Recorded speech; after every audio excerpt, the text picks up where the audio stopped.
पूजा पीठिका निकाल लें। आज अपन जो है पूजा पीठिका के अर्थ को जानने के लिए प्रारंभ करते हैं। सबसे पहले जहाँ भगवान के लिए नमोस्तु करते हैं तो ओम जय जय जय नमोस्तु नमोस्तु नमोस्तु नमो रिहंताड़म आदि जो पंच परमेष्टि का नमोकार मंत्र है, इसको आर्या छंद में पढ़ा जाता है। छंद में जैसे पढ़ते हैं, जैसे गाथा पढ़ते हैं, तो गाथा में जैसे जीवम जीवंदवम जिणवर वसहेण जेणने दिठम देविंद विंद वंदम वंदे तन सबदा सिरसा।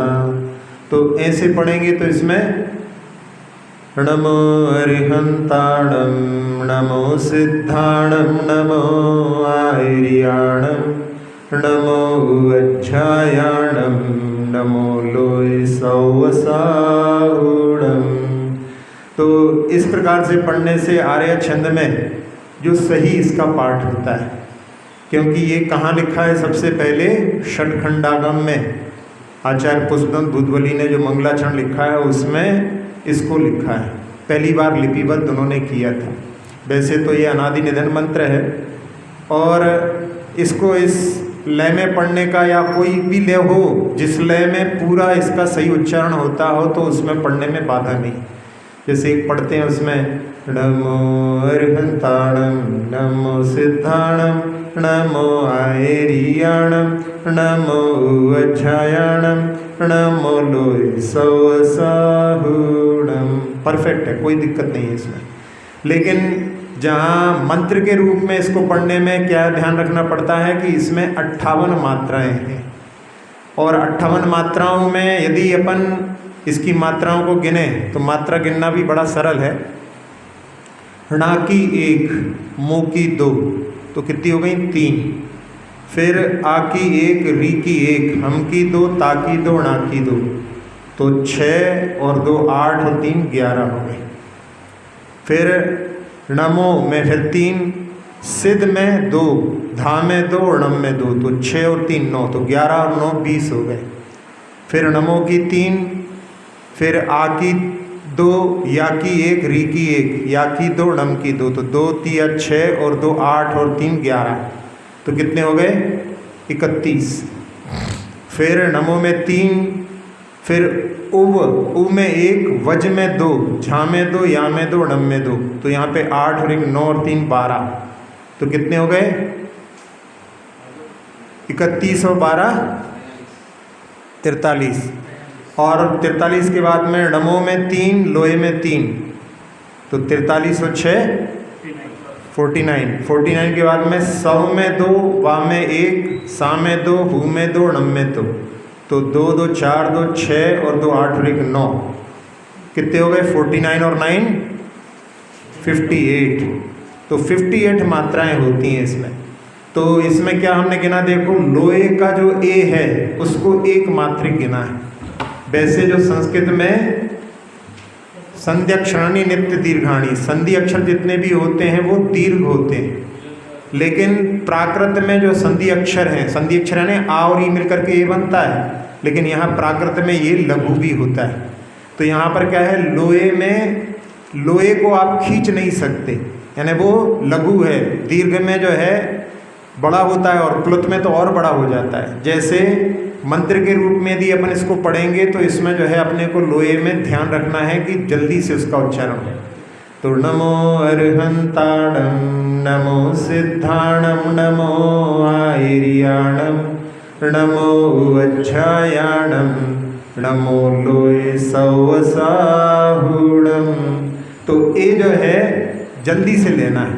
अब जैसे जो लता मंगेशकर का भजन है, भजन के रूप में गाने में कोई बाधा नहीं, उन्होंने क्या किया, नमो लोए, उसको प्लुत कर दिया। तो भजन के रूप में कोई बाधा नहीं है, लेकिन मंत्र के रूप में इसका उच्चारण जो है 58 मात्रा में ही होना चाहिए। तो उसमें ए जो है एक मात्रिक है। तो एक एक अक्षर का, एक एक शब्द का सही उच्चारण करना, पहले बताया था कि सम्यक ज्ञान के 8 अंग होते हैं, उसमें पहला अंग है शब्दाचार। जो शब्द जैसा रहता है उसका वैसा उच्चारण करना, तो ये ज्ञान की विनय भी कहलाती है। तो उसमें जहाँ अपन इसके महत्व को समझें तो एक घटना जो है, एक सेठ जी ने शिखर जी की यात्रा पर जाना है और अकेले नहीं जाना है, जो भी साथ में चलेगा सबकी व्यवस्था मैं करूँगा। मंदिर में लगा दिया नोटिस कि हम जा रहे हैं शिखर जी, और जिनको चलना हो अपने रिश्तेदारों को भी जो है सूचित कर दें, सब साथ में चलेंगे, हम सबका खर्च देंगे। तो पुराना ज़माना था तो बैलगाड़ियों से यात्रा होती थी और सैकड़ों लोग जो है उस यात्रा में शामिल हो गए। अब कुछ दिनों की यात्रा होने के बाद सेठ जी ने एक दिन कहा कि हम आपसे कुछ मांगना चाहते हैं। तो खुसुर पुसुर होने लगी कि भाई पहले तो बोला था कि हम कराएंगे यात्रा और अब कह रहे हैं कि कुछ मांगना चाहते हैं। तो सेठ जी समझ गए, उन्होंने कहा कि भैया पैसे कुछ नहीं मांग रहे, हम आपका कुछ समय चाहते हैं। आपको रोज मिल करके और नमोकार मंत्र का सामूहिक पाठ करना है और जाप करना है, उसके बाद में शयन करना है। कहले हम लोग रोज करते हैं, कहले सामूहिक मिल करके करो, क्योंकि अपन लोग की सामूहिक यात्रा चल रही है तो सामूहिक पुण्य की आवश्यकता होती है, पूरे काफिले की रक्षा हो, इसके लिए सामूहिक पुण्य का अपने को अर्जन करना है। तो उन्होंने जो है सब लोगों ने करने लगे। अब यात्रा कभी कभी होती थी तो कहीं शहर के पास पहुंच जाते थे, कई गांव के पास पहुंच जाते थे। कभी कभी ऐसा भी होता था कि एक गांव के बाद में दूसरा गांव लंबा दूरी पर है और रास्ते में जंगल में भी रुकना पड़ता था। वैसे उनके साथ में उन्होंने छोटी सी सेना भी रखी थी, लेकिन यदि कोई बहुत बड़ा गिरोह लूटने के लिए आ जाए तो फिर उसमें परेशानी हो सकती थी। तो केवल धर्म ही सहारा है, ऐसा सोच करके सामूहिक पुण्य का अर्जन भी करते चलना चाहिए। अब चलते चलते एक जगह पर एक दिन एक डाकुओं का सरदार वहाँ पर आया और उसकी बड़ी बड़ी मूछें थी, कोई देख करके ही पहचान जाए कि ये डाकू है। और जब वहाँ पहुँचा तो उसने कहा कि सेठ, तुम्हारी सेना जो रात में तुम्हारी सेवा करती है दिन में कहाँ गायब हो जाती है। और उसमें खास बात यह है कि एक सैनिक जिसका तो सिर ही नहीं है, केवल धड़ जो है तलवार लेकर के घूमता है। हम लोग जब ऐसा व्यक्ति भी सेवा करने लगा हुआ है, आपकी सेना में है, तो हम लोग जो है सोचते हैं कि यहाँ तो बचना मुश्किल है, जो बिना सिर वाला भी यदि रक्षा कर रहा है तो फिर तो इनके सामने कोई टिक नहीं सकता। तो आपकी सेना जो दिन में तो दिखाई नहीं देती, रात में आपकी जो है पूरे काफिले के चारों ओर घूमती रहती है। सेठ जी समझ गए कि ये सब महामंत्र का प्रभाव है, दिव्य शक्तियाँ आकर के रक्षा करती हैं, लेकिन बिना सिर का कोई धड़ घूम रहा है, इसका मतलब है कहीं हमारे उच्चारण में त्रुटि हो रही है। और उन्होंने कहा कि आप कल फिर आइए, कल आपको बताएंगे। और वो चला गया और उन्होंने सबको बुला करके कहा कि कहीं ना कहीं अपने उच्चारण में कोई ना कोई अनुस्वार या उच्चारण में गलती हो रही होगी। ऐसे 58 मात्राओं में 35 अक्षर वाले नमोकार मंत्र का ऐसे उच्चारण किया जाता है। अपने उच्चारण को जिनकी त्रुटि हो उसको सुधार लें। और फिर सामूहिक पाठ किया। अगले दिन जब वो सरदार आया तो उसके चेहरे पर प्रसन्नता थी और उसने कहा कि अरे सेठ, वो जो बिना सिर वाला धड़ घूमता था आज वो वहाँ पर नहीं दिखाई दिया, तो क्या कर दिया आपने एक दिन में। तो उन्होंने कहा कि ये सब जो है महामंत्र की शक्ति का प्रभाव था, हमारी कोई त्रुटि के कारण में ऐसा वहाँ पर हो रहा था। तो वो इतना प्रभावित हो गया था, उसने कहा कि ये मंत्र हमें दे दो। तो सेठ जी ने कहा कि ये मंत्र आपको काम नहीं करेगा, आप जब तक 5 पापों में लिप्त रहोगे तब तक ये आपको सहकारी नहीं बनेगा। आपको जो है हिंसा आदि छोड़नी पड़ेगी, तब ये आपको काम में आएगा। और वो उस घटना से मंत्र देख करके वहाँ पर जो है उसमें इतना प्रभावित हो चुका था कि वो वहाँ पर जो कार्य करता था उसको छोड़ने को भी तैयार हो गया। सेठ जी ने भी उसको जो है सहायता दी और जहाँ सरदार परिवर्तित हुआ तो उसके साथ साथ में उसके पूरे जो गिरोह भी परिवर्तित हो गया। और फिर वो धर्म के मार्ग पर, मोक्ष के मार्ग पर लग गए। तो ऐसा जो है प्रभाव उच्चारण का होता है। इसलिए अपने लिए यहाँ पर उच्चारण के लिए ध्यान रख करके इसका पाठ करना है। उसमें कोई दिक्कत नहीं है, ये पाठ तो 3 मिलते हैं। अच्छा पूछ लिया आपने। हमारे दादा गुरु ज्ञान सागर जी महाराज, जहाँ प्रतिक्रमण होता है श्रावकों का, मुनियों का, उसमें जहाँ प्रतिक्रमण भक्ति होती है वहाँ पर 3 बार नमोकार मंत्र पढ़ते हैं। तो हमारे दादा गुरु पहले नमो अरहंताणम, फिर नमो अरिहंताणम, फिर नमो अरुहंताणम, 3 पाठ पढ़ते थे। तो अरिहंताणम ये प्राचीन पाठ है। अरहंताणम, अरिहंताणम का अर्थ होता है जो हमारे कर्म शत्रु हैं, यानी जो 4 घातीय कर्म हैं उनको जिन्होंने भगवान ने नष्ट कर दिया है, तो वो अरिहंताणम हो। अरि यानी शत्रु, उनको नष्ट करने वाले। फिर अरहंताणम जो होता है, अरहत शब्द जो होता है वो सत इंद्रों के द्वारा पूज्य हैं, वो अरहत शब्द होता है। और अरुहंताणम, रू का अर्थ होता है वृक्ष उगना, और अरु यानी वो संसार में अब फिर पुनः जन्म प्राप्त नहीं करेंगे। अरहंत जो होते हैं वो जीवन मुक्त होते हैं। तो इसलिए जो है 3 पाठ मिलते हैं, तो तीनों पाठ पढ़ने में कोई बाधा नहीं है।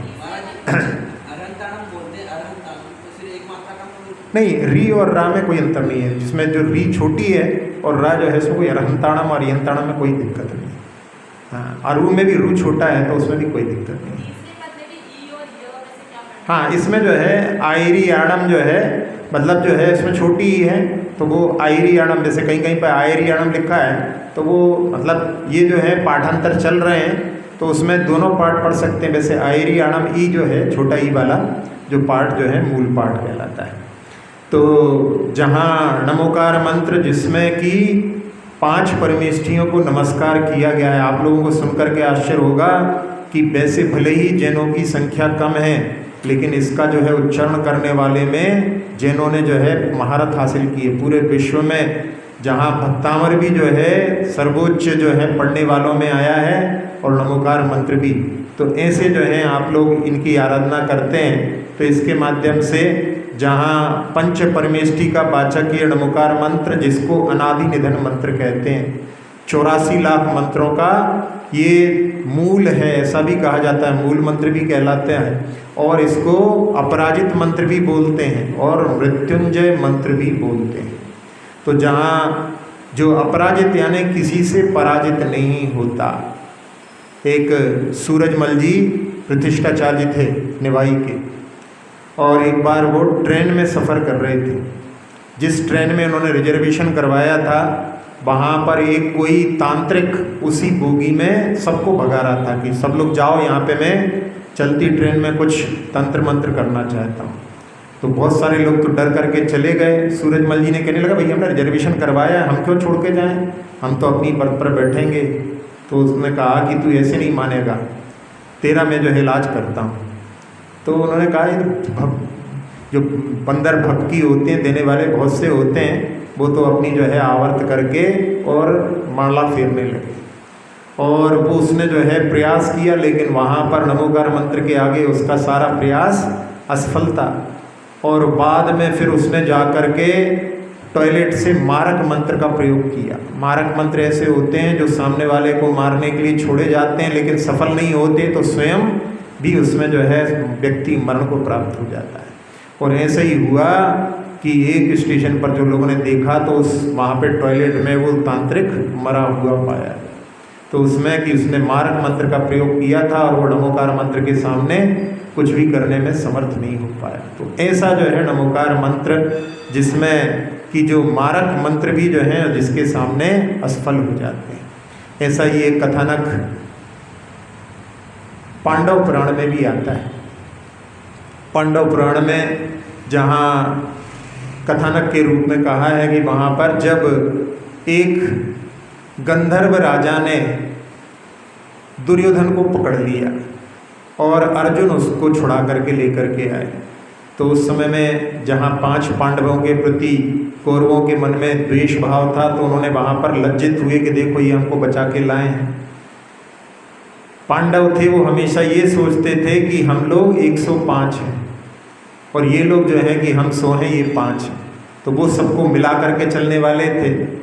तो जहाँ उसके लिए लज्जा आई तो उसने वहाँ पर अपनी सभा में कहा कि इन पांडवों को जो मार देगा मैं उनको आधा राज दूंगा।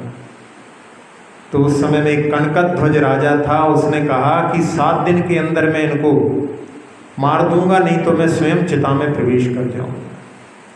और उसने विद्या सिद्ध करने के लिए एक जहाँ पर तापसी रहते हैं उनके आश्रम में जा कर के और विद्या सिद्ध करने लगा। और विद्या सिद्ध करते करते जहाँ जब नारद जी ने देखा कि ये जिस प्रकार की मारक विद्या का जो है प्रयोग करेंगे, तो उन्होंने जा कर के उन पांडवों को सूचित कर दिया कि ये संकट का समय है, धर्म का जो है आराधना करना चाहिए। और वो 5 पांडव द्रौपदी आदि सभी धर्म की आराधना में लग गए। और उस समय एक देव जिसका आसन कंपायमान होता है वो वहाँ पर इनकी भक्ति से वहाँ पर आकर के और द्रौपदी का अपहरण करता है। द्रौपदी का अपहरण होता है तो नकुल सहदेव पीछे पीछे जाते हैं और वो एक घने जंगल में ले जा कर के वहाँ पर उनको प्यास लगती है, वो पानी पीते हैं, दोनों बेहोश हो जाते हैं। फिर बाद में तीनों पांडव और एक एक जाते हैं, लेकिन वो भी वहाँ पर उस देव के द्वारा वहाँ पर उसके चंगुल में फंस करके बेहोश कर देता है। 5 पांडव बेहोश हैं और इधर वो जो है मारक शक्ति छोड़ता है वो। और मारक शक्ति जब आती है तो वो भील के रूप में वो देव बन करके और उस मारक शक्ति को 5 पांडवों को भी, ये तो मृत हो चुके हैं, मरे हुए हैं, अब मरी चुके तो क्या मारना। फिर वो कहती है कि मैं निकली हूँ, अब मुझे मेरा जो है शिकार नहीं है तो मैं क्या करूँ। तो वहाँ पर भील कह देता है देव जो है वहाँ पर कि तुम जा कर के, वो बड़ा नीच दुष्ट आदमी है, उसी को तुम जो है मार। तो वो लौट करके जाती है और उसी कनकध्वज राजा को ही नष्ट कर देती है। तो ऐसा जो है प्रभाव जहाँ पर कि मारक शक्ति भी कार्य नहीं करती, तो ऐसा जो है नमोकार मंत्र जिसके बारे में सबसे पहले यहाँ पूजा पीठिका में पढ़ा जाता है। तो नमोकार मंत्र पर अपन लोगों को श्रद्धान जो है जितना होना चाहिए उतना नहीं है। अपन लोग जो है कई बार जाते हैं, महाराज जी कोई मंत्र दे दो। अरे जहाँ नमोकार मंत्र तो सबको बचपन से सिखाया है, फिर और कौन से मंत्र की जो है अपन आकांक्षा रखते हैं, अपेक्षा रखते हैं। अपन लोग इसमें पीछे रह जाते हैं, जबकि जो है नमोकार मंत्र का प्रभाव इतना शक्तिशाली है कि कई बार ऐसे भी जो है लोगों के ताबीज में उर्दू में लिखे हुए नमोकार मंत्र देखे गए हैं। एक घटना तीर्थंकर पत्रिका जो इंदौर से निकलती थी, एक डॉक्टर नैनीचंद जी थे, उन्होंने एक घटना लिखी उसमें कि एक बार एक महाराज जी के लिए पीठ में दर्द हुआ तो डॉक्टर को बुलाया। अब जब डॉक्टर आया तो उसको देख करके ही उसकी वेशभूषा से कि ये तो मुस्लिम है, तो उन्होंने पूछा और कोई डॉक्टर नहीं मिला तुम्हें जो इनको बुला लिया। तो उसने कहा कि महाराज जी मेरा रात्रि में 4 प्रकार के आहार का त्याग है, मुस्लिम डॉक्टर बोलता है। तो महाराज जी चौंक गए, थोड़ा सा लगा कि देखो अपने इसको जो ऐसा सोच रहे हैं और ये जो है रात्रि भोजन का त्यागी।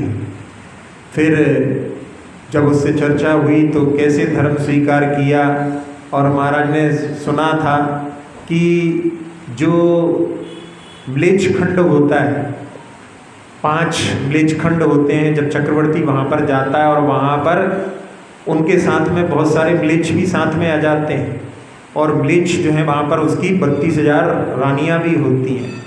तो उसमें जब वो जो म्लेच्छ यहाँ पर आ जाते हैं तो वो धर्म का पालन करते हैं, तो उनकी विशुद्धि अपने आगम में बतलाई है यहाँ के लोगों से ज़्यादा हो जाती है, क्योंकि जिसको दुर्लभता से मिली हुई चीज़ है उसके लिए बड़ा महत्व रखती है। अपने लिए तो जो है सहजता से मिला है तो अपने को उसकी इतनी कीमत नहीं रहती। तो उन्होंने पूछा कि कभी कुछ विशेष जो है अतिशय कुछ घटित हुआ हो, तो कहने लगे अपना महामंत्र है वो सबसे शक्तिशाली है। डॉक्टर खान बोल रहे। और उन्होंने पूछा कि बताओ कोई घटना। तो उन्होंने कहा कि एक बार पर्युषण पर्व पर मैं शिविर में था और 3 दिन बाद मेरी पत्नी आई और रो करके कहने लगी कि बेटी जेनिफर बीमार है, उसको हॉस्पिटल में भर्ती किया है, चलो आप। तो उन्होंने कहा कि जाओ, कुछ नहीं होगा, धर्म के प्रभाव से सब ठीक हो जाए। फिर 6 दिन बाद फिर आई और आज तो उसके चेहरे पर ऐसा लग रहा था कि कोई मनहूस खबर सुनाने वाली है। लेकिन उस समय में उसने कहा कि वैसे बहुत हालत ख़राब है, सीरियस है, और डॉक्टर ने कह दिया कि अब कुछ नहीं हो सकता, अब तो आप चलो। तो उसने कहा कि नहीं, मैं नहीं जाऊंगा और तुम जाओ, सब ठीक हो जाएगा। अब वो वहाँ पर जो है घर वालों को तो भेज दिया, और उधर जो है इनकी बात को किसी ने सुन लिया, तो उन्होंने जाकर के महाराज जी से कहा कि ये जो है घर में ऐसी परेशानी है, जा नहीं रहे हैं। तो महाराज जी ने कहा कि चले जाओ। तो वो कहता है कि मैं घर जाऊंगा और लोग कहेंगे कि ये घर में भी वो उपवास चल रहे हैं यहाँ पे, और घर में कुछ खा पी करके आ गया होगा, तो वो मुझे सहन नहीं होगा। तो महाराज जी ने कहा कि घर जाने को कौन कह रहा है, तुम तो सीधे हॉस्पिटल जाओ और हॉस्पिटल से वापस आ जाना है। तो वो महाराज जी की बात सुन करके चला गया। अब जब वहाँ पर पहुँचा तो शिविर में था, तो बड़ी बड़ी दाढ़ी आड़ी हो रही थी, वेशभूषा भी उसकी जो है वहाँ पर धोती दुपट्टे में था। तो वहाँ पे जो है लोग वहाँ पहचान नहीं पाए, और उन्होंने जब कहा कि मैं डॉक्टर खान, तो कह रहे आपकी ऐसी बात, आप नहीं समझोगे, आप तो मेरी बेटी कहाँ है, वहाँ ले चलो। और बेटी के पास ले गए जो पड़ी हुई है, लेटी हुई है, और उस समय में उन्होंने उसके सिर पर हाथ रख करके और कहा, मैंने नमोकार मंत्र पढ़ा कि बेटी आंखें खोलो। तो उसने आंखें खोल दी, और बेटी जो अभी ऐसी स्थिति में थी, सीरियस थी, और वहाँ पर कहने लगी कि पापा मुझे पानी पीना है। तो उन्होंने इशारा किया, पानी लाओ। पानी लाए, गिलास हाथ में लिया, और मैंने नमोकार मंत्र पढ़ करके और बेटी को पानी पिलाया। और बेटी कहने लगी कि पापा मुझे बहुत अच्छा लग रहा है, घर ले चलो। तो डॉक्टर से कहा चेक करो, और डॉक्टर चेक करते हैं तो अभी सारी चीज़ें जो पूरी बिल्कुल ऐसी आ रही थी कि जहाँ पर मृत्यु थोड़ी देर में होने वाली है, और यहाँ पर सब चीज़ें बिल्कुल नॉर्मल। तो वो कहते हैं कि आपने क्या दवाई पिला दी इनको, क्या जो है आपने कर दिया यहाँ पर। तो कहले हमने कुछ नहीं किया, ये सब महामंत्र का प्रभाव। फिर उसको रिलीज़ कर दिया, घर ले गए, और फिर ये जो है अपने बेटे के साथ में वापस शिविर में पहुँच गए। तो फिर उन्होंने पूछा कि आपने जैन धर्म कैसे स्वीकार किया। तो उन्होंने बताया कि वही महाराज एक बार हमारे गांव में आए थे, और उस समय में हमारे मित्र जो जैन थे उनके साथ में मैं उनके आए हैं, तो जिस दिन आ रहे थे अगवानी में, मैं भी उनके साथ में मित्र के साथ चला गया, और मैं उस समय शिकार करके आया था। तो मैंने वहाँ पर उन महाराज जी को, मैं जानता नहीं था कुछ कि इनका कैसा क्या है, मैंने उनके सामने भी कह दिया कि आज तो बहुत मज़ा आया, मैं तो आज शिकार करके आया हूँ, मैंने बहुत सारे हिरण नीलगाय मारी हैं। और फिर महाराज जी ने पूछा कि आपका क्या व्यवसाय है। तो कहले वैसे मेरा जो है, मैं डॉक्टर हूँ, लेकिन ये डॉक्टर का ज़्यादा काम नहीं है, मेरा जो है पोल्ट्री फार्म है, और उस पोल्ट्री फार्म में जहाँ एक दिन में 30,000 मुर्गियों का व्यवसाय होता है, एक दिन में 25,000 की जो मेरी आय है, और बहुत बड़ी हवेली है, मैं बहुत रईस हूँ, और बहुत अच्छे से मेरा जीवन बीत रहा है, मैं बहुत आनंद में हूँ, ऐसा कहा। और वो जब जाने लगा तो महाराज जी ने कहा कि डॉक्टर खान कल फिर आओगे ना। तो उसने तो सोचा नहीं था कि दोबारा कभी आना होगा। अब जब महाराज जी बोल रहे हैं तो उसने कहा कि ठीक है मैं कल आऊँगा, जब बोल रहे हैं महाराज जी बुला रहे हैं। तो महाराज जी ने कहा कि कल डॉक्टर खान दुनिया का नक्शा लेकर के आना। तो मैंने कहा ठीक है, और मैं चला गया। हमारे गांव में हम दुकान थी जो किताब की, वहाँ गए तो वहाँ पर दुनिया का नक्शा नहीं था। फिर मैंने जो जिला था वहाँ पर जा कर के दुनिया का नक्शा लेकर के आया, और दोपहर में बोला था तो मैं पहुँच गया, और जाते ही मैंने उनके पास में दुनिया का नक्शा रख दिया। वो दुनिया के नक्शे को बड़े गौर से देखने लगे, और उन्होंने मुझसे कहा कि इसमें मुंबई दिखाई दे रहा है। तो बहुत जब गौर किया, क्योंकि दुनिया के नक्शे में जो है बहुत छोटा तो जो है भारत ही दिखाई दे रहा है, और उसमें मुंबई कोने पे थोड़ा सा जो है एहसास हुआ। और फिर उसके बाद में उन्होंने कहा कि तुम्हारा गांव कहाँ है। तो कहले जहाँ हमारा जिला का नाम नहीं है, गांव का नाम कहाँ होता है। फिर उन्होंने कहा इसमें तुम्हारी जो हवेली और तुम्हारा जो व्यवसाय आदि कहीं दिखाई दे रहा है। एकदम चौंक गया मैं, जहाँ मैंने कल अहंकार से भर करके कहा कि मेरी जो है बहुत बड़ी जो है हवेली आती है, और उनकी उस बात से पूरा जो है दिमाग ऐसा लग रहा था कि जैसे भूचाल आ गया। और उस समय में महाराज ने उपदेश दिया कि तुम कितने जीवों की हिंसा करते हो, यहाँ पर सब छोड़ करके जाना पड़ता है, ये पाप लेकर के कहाँ जाओ।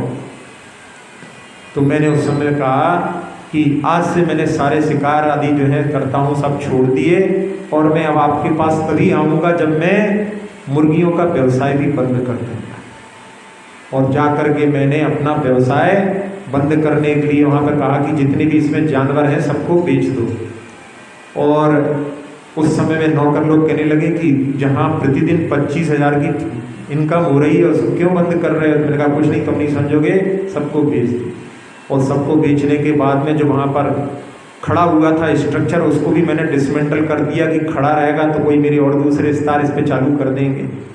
और आ कर के महाराज को बतलाया, महाराज से कहा तो महाराज ने कहा कि अब तुम जो है जो मांसाहार करते हो उसका भी त्याग कर दो।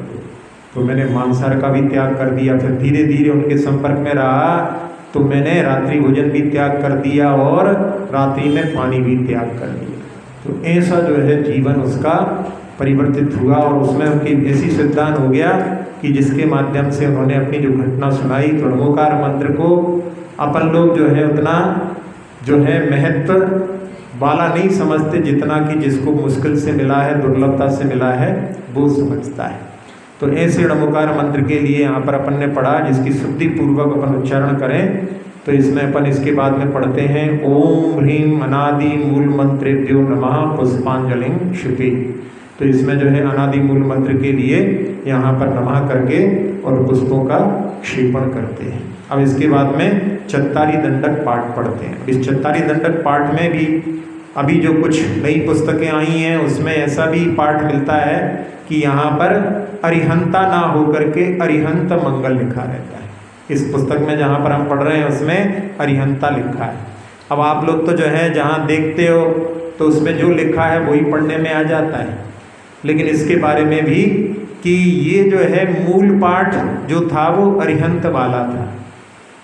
और बाद में क्या हुआ कि एक केकड़ी के एक विद्वान थे कटारिया जी, उन्होंने जो है एक बार लेख लिखा कि ये पाठ ठीक नहीं है, ये पाठ होना चाहिए, व्याकरण से ऐसा पाठ होना चाहिए। और विद्वान ने लिखा, जहाँ पत्रिका में छपा, सब लोगों ने कहा हाँ आप बिल्कुल सही बोल रहे हो। तो आचार्यों की वाणी की भी समीक्षा उन्होंने कर दी, और ये जो पाठ आपके सामने जो दिखाई दे रहा है रहंता वाला पाठ, ये बाद में परिवर्तित पाठ है। तो कई लोग जो हैं उसको पढ़ने लगे, लिखने लगे, बोलने लगे, लेकिन बाद में जब विचार करते हैं तो आचार्य शुभ चंद्राचार्य महाराज ने ज्ञानार्णव ग्रंथ में और जो टीका लिखी है कार्तिक अनुप्रेक्षा की, उसमें जो पाठ है उसमें अरिहंत मंगल, सिद्ध मंगल। और जो ये वाला पाठ है इसमें जो है जहाँ विभक्तियों के साथ में दिया हुआ है, और वो बिना विभक्ति वाला पाठ है। तो प्राकृत में जो है दोनों पाठों में कोई जो है त्रुटियां नहीं है। तो वो जो मूल पाठ था, आचार्यों की रचना थी, उसको भी जो है परिवर्तित कर दिया। तो जो लोग समझते हैं उसको, उसमें जो है शुद्ध पाठ का उच्चारण करने का प्रयास करते हैं। लेकिन आप लोगों के सामने जो उपलब्ध रहेगा वही पढ़ेंगे, लेकिन शुद्ध पाठ का भी उच्चारण अपन देखते हैं। चत्तारि मंगलम, बोलिए, अरिहंत मंगलम, सिद्ध मंगलम, साहु मंगलम, केवली पण्णतो धम्मो मंगलम, चत्तारि लोगुत्तमा, अरिहंत लोगुत्तमा, सिद्ध लोगुत्तमा, साहु लोगुत्तमा, केवली पण्णतो धम्मो लोगुत्तमो, चत्तारि शरणं पवज्जामि, अरिहंत शरणं पवज्जामि, सिद्ध शरणं पवज्जामि, साहु शरणं पवज्जामि, केवली पण्णतो धम्मो शरणं पवज्जामि, तो ये मूल पाठ है। तो जहाँ बहुत सारे जो हैं पुस्तकों में ये मूल पाठ भी आने लगा है, लेकिन अब जो छप गया है तो वो चल ही रहा है। लेकिन अपने लिए इसके माध्यम से कि इस प्रकार की भी स्थितियाँ बनती हैं। जहाँ आचार्य जी का मूक माटी जब छपने के लिए ज्ञानपीठ के पास गया था, तो वहाँ पर उन्होंने कि इसका जो है संपादन होना चाहिए, इसमें भी जो है शोधन होना चाहिए। तो उस समय में बतलाया उनके लिए कि आचार्यों की वाणी की समीक्षा नहीं की जाती, उन्होंने जो लिख दिया है अपने को उसी प्रकार से स्वीकार करना चाहिए, अपने को अधिकार नहीं। हाँ, वही यदि कहें कि हाँ इसमें आप परिवर्तन कर सकते हो तो बात ठीक है, लेकिन अपन खुद अपनी तरफ से कि इसमें, जैसे दौलत राम जी ने लिखा है, सुधी सुधार पढ़ो सदा जो पाहो भवकू, 6 डाला में आखिरी में लिखा है। तो उसमें जो विद्वान है उसको परिवर्तित कर सकते हैं। तो उसमें एक जगह परिवर्तन हुआ भी है। कहाँ पर हुआ है? 6 जो आवश्यक होते हैं, तो उसमें समता संभारे थुति उचारे वंदना जिन देव को नित्य करें प्रत्याख्यान प्रतिक्रम तजे तनय मेव को। ये परिवर्तित पाठ है, क्योंकि उसमें लिखा है नित्य करें श्रुति रति करें प्रतिक्रम। तो उसमें जहाँ मुनिराज के 28 मूल गुण होते हैं उसमें स्वाध्याय नहीं आता, उसमें प्रत्याख्यान नाम का जो है आवश्यक होता है। तो प्रत्याख्यान क्या होता है? जहाँ पर अगले दिन तक के लिए त्याग किया जाता है वो प्रत्याख्यान कहलाता है। और स्वाध्याय साधु 4 बार करते हैं, लेकिन वो आवश्यक नहीं है। जैसे कभी बिहार चल रहा हो तो उस समय में आवश्यक हो तो जरूर करना है।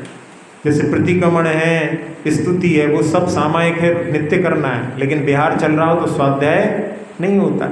सुबह भी बिहार हो गया, शाम को भी बिहार हो गया, तो कहाँ स्वाध्याय करेंगे? बात ठीक है कि रात्रि के जो 2 स्वाध्याय होते हैं वो कर सकते हैं। तो रात्रि में भी 2 बार स्वाध्याय होता है, दिन में 2 बार शौच के बाद और फिर दोपहर में सामायिक के बाद, ये 2 स्वाध्याय होते हैं। और रात्रि में सामायिक के बाद एक स्वाध्याय होता है और सुबह सामायिक के पहले एक स्वाध्याय होता है। लेकिन वो स्वाध्याय ऐसा नहीं होता कि किताब आदि खोल करके वहाँ पर जो है जो कुछ याद है उसका चिंतन आदि, उसका पाठ आदि, तत्वार्थ सूत्र आदि का भी पाठ जो है रात्रि में मुनिराज करते हैं। तो इस प्रकार से वो 4 बार स्वाध्याय जरूर करते हैं, लेकिन वो आवश्यक नहीं। आवश्यक जो होता है वो उसके बिना नहीं रहते। तो ये जहाँ पर उन्होंने दौलत राम जी ने लिख दिया, तो उसके माध्यम से जो वहाँ पर श्रुति रति है उसको प्रत्याख्यान परिवर्तित किया है। तो ये सब जो है परिवर्तन के लिए उन्होंने कहा है, तो बात ठीक है। लेकिन यहाँ जहाँ पर ये प्राचीन रचना है जिसमें आचार्यों का अब जो बहुत समय पहले हो चुके हैं, उनकी वाणी में जो अपन यदि परिवर्तन करें तो ये ठीक नहीं। फिर भी यहाँ पर जो है अपने लिए दृष्टि में रहे इसलिए बतलाया। तो यहाँ पर इसमें 4 ही मंगल हैं और 4 ही लोक उत्तम हैं और 4 ही अपने लिए शरणभूत हैं। तो ऐसे जिसमें अरिहंत भगवान, सिद्ध भगवान, साधु में जो है तीनों आ जाते हैं, आचार्य भी, उपाध्याय भी और साधु भी। क्योंकि आचार्य परमेष्ठी जो होते हैं वो आचार्य परमेष्ठी नहीं होते, वो जब पढ़ाते हैं तो उपाध्याय भी होते हैं, और जिस समय में वो सामायिक आदि करते हैं तो साधु भी होते हैं। इसलिए जो आचार्य भक्ति में उनके लिए तीनों गुणों के साथ में नमस्कार करते हैं। तो उपाध्याय परमेष्ठी भी उपाध्याय भी होते हैं और जब साधना करते हैं तो साधु होते हैं, साधु तो हैं ही। तो इस प्रकार से यहाँ पर साधु बोल दिया तो उसमें जो है तीनों जो है परमेष्ठी समाहित हो जाते हैं। और जो उनके द्वारा कहा हुआ धर्म है वो भी जो है अपने लिए शरणभूत है। तो इस प्रकार से ये चत्तारी दंडक का पाठ भी जो है अपन यहाँ पूजा के समय पढ़ते हैं, तो उसमें भी पढ़े जहाँ पर भगवान की शरण ही शरणभूत है, जहाँ लोग और जो है धनादि को शरण मानते हैं वो सब यहीं छूट जाने वाली है। वास्तविक शरण तो पंच परमेष्ठी की शरण है। इसीलिए जो जयचंद जी विद्वान हुए उन्होंने लिखा कि पंच गुरु और आत्मा जग में शरणा दोए, मोह उदय जी के वृथा आन कल्पना हुए। कि पंच परमेष्ठी शरण व्यवहार से और निश्चय से आत्मा ही शरण है, और जहाँ मोह के कारण में व्यक्ति और जगह शरण ढूंढता है। तो इस प्रकार से ये 4 ही शरणभूत हैं। तो यहाँ पर जो इसके लिए ओम नमोर्हते स्वाहा पुष्पांजलि क्षिपेत्, ये बता ना कि प्राचीन पाठ हमने जो पढ़ा है ना उसमें धम्मो शरणम है, तो वो बता रहे हैं। यहाँ पे तो ये लिखा है आपके सामने, वो लिखा हुआ है, लेकिन जो इसमें यहाँ पे विभक्ति लगा रखी है कहीं नहीं, कई पुस्तकों में भी सुधा सागर जी महाराज की जो पुस्तक है उसमें वही वाला जो सही पाठ है, तो आप देख करके उसमें धम्मो शरणम पवज्जामि ऐसे, हाँ देख सकते हैं, उसको मिल सकता है। बाकी जो मतलब इसकी मतलब इतिहास को भी समझ लें कि कैसे जो है परिवर्तन हुआ, इसके बारे में बताया। अब चलिए अपन आगे चलते हैं। अपवित्र पवित्रो वा, बोलिए। हाँ, क्या होता है कि अपन लोग जल्दी जल्दी पढ़ते हैं तो उसमें क्या रहता है ना, विसर्ग का उच्चारण सही नहीं हो पाता। यदि अपन विसर्ग का उच्चारण करेंगे तो अगला शब्द उच्चारण नहीं कर सकते जल्दी, तो उसमें पढ़ते समय में अपवित्र पवित्रो वा सुस्थितो दुस्थितो विवा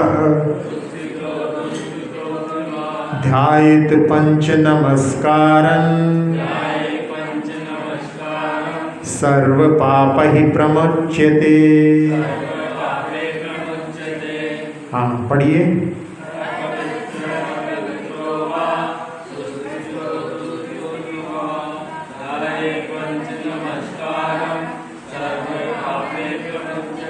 हाँ, इसमें कह रहे हैं चाहे जैसी अवस्था हो, अपवित्र हो पवित्र हो, और अच्छी तरह से स्थित हो या अच्छी तरह से स्थित नहीं हो, जैसे लेटे हुए हैं, शीर्षासन कर रहे हैं, अच्छे से स्थित नहीं है, इस अवस्था में भी ध्यायेत पंच नमस्कारम, पंच नमस्कार का ध्यान अपन किसी भी अवस्था में कर सकते हैं। हाँ, उच्चारण मुख से उच्चारण नहीं करना है, मन में ध्यान करने में कहीं भी कैसी अवस्था में कर सकते हैं।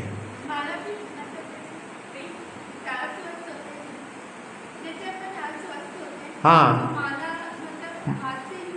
नहीं, हाथों से फेरने में बात अलग हुई, मुंह से उच्चारण की बात है। हाथ से उंगली तो गिनती की है, गिनती गिनने में ये माला नहीं है, मुख से उच्चारण नहीं करना। हाँ, मुख से उच्चारण ने जो है, मुख से उच्चारण नहीं करके मन ही मन में जो है उसका स्मरण करने में कोई बाधा नहीं। किसी भी अवस्था में, रात्रि में नींद टूट जाती है तो कई बार लोगों को नींद नहीं आती है, उसमें चिंता करते हैं, तो चिंता करने से और नींद नहीं आती, तो इसमें तो जो है अपनी श्वासोच्छ्वास पर नमोकार मंत्र का जो है जाप करो, तो उसमें श्वासोच्छ्वास पर जो है अपने लिए जपने का प्रयास करना चाहिए। लेकिन क्या करते हैं अपन लोग, जल्दी जल्दी पढ़ते हैं। यहाँ पे देखते हैं हम, जहाँ पर 9 बार नमोकार मंत्र पढ़ते हैं, किसी लोगों का जो है एक बार में ही 9 बार हो जाता है, किसी का 2 बार में, किसी का 3 बार में। 9 बार तक हमारा जब तक होता है तब तक तो बहुत कम लोग मिलते हैं कि जो भी अभी अभी जाप से उठे हो, नहीं तो अधिकतर तो जल्दी जल्दी कर लेते हैं। तो अपने को श्वासोच्छ्वास पे जपने का प्रयास करना चाहिए।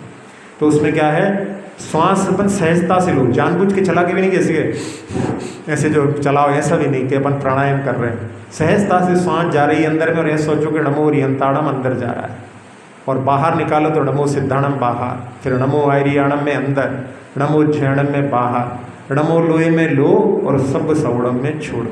तो ऐसे 3 श्वासोच्छ्वास में 1 बार, 27 बार श्वासोच्छ्वास में 9 बार होगा। तो सहजता से बैठ करके और इसको जपना चाहिए। तो ऐसे जो है अपन इसके माध्यम से करेंगे।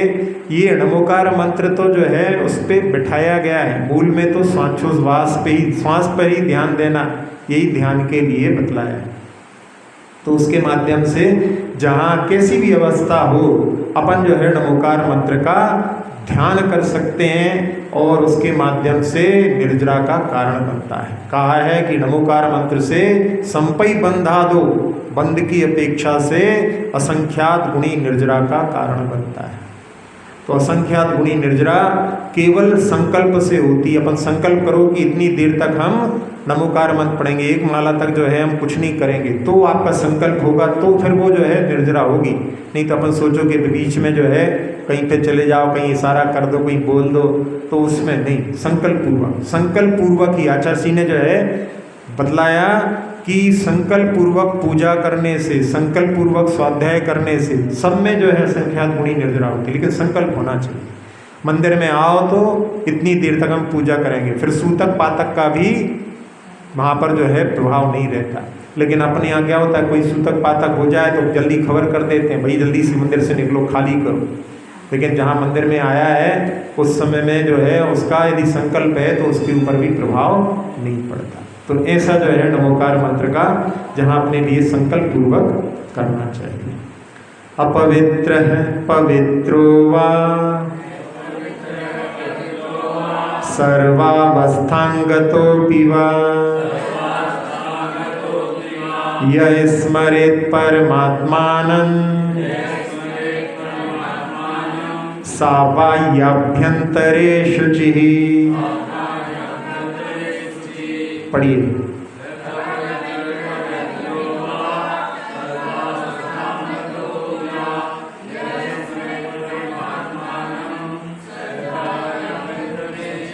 हाँ, इसमें भी कोई बात है, चाहे अपवित्र हो पवित्र हो, किसी भी अवस्था में हो, यदि अपन परमात्मा के इन वाचकों का स्मरण करते हैं तो वो बाह्य और अंतर सबसे पवित्र है। बाहर की पवित्रता जो बाहर अपने स्नान आदि की पवित्रता है और साथ साथ में अंदर की पवित्रता, तो अंदर तो अशुचित है, पूरा जो है अशुचि भावना का वर्णन करते हैं। तो नव द्वार बहें घिनकारी, अपना शरीर जो है मल का पिटारा है, तो अंदर की पवित्रता तो कभी हो ही नहीं सकती। और बाह्य की पवित्रता स्नान आदि की आदि होती है, लेकिन फिर भी यदि मन पवित्र है तो कहते हैं मन चंगा तो कटौती में गंगा।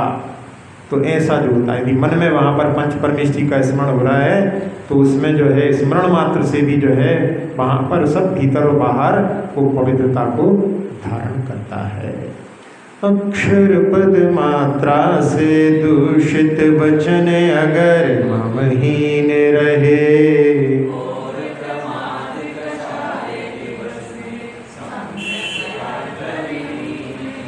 जिन वाणी माता मेरी उन सब त्रुटियों को क्षमा करें।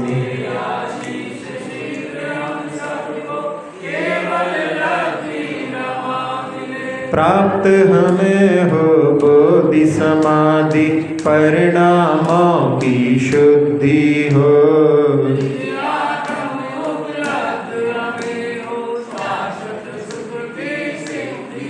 चिंतित वस्तु दात्री माता चिंतामणि उपमा भाति।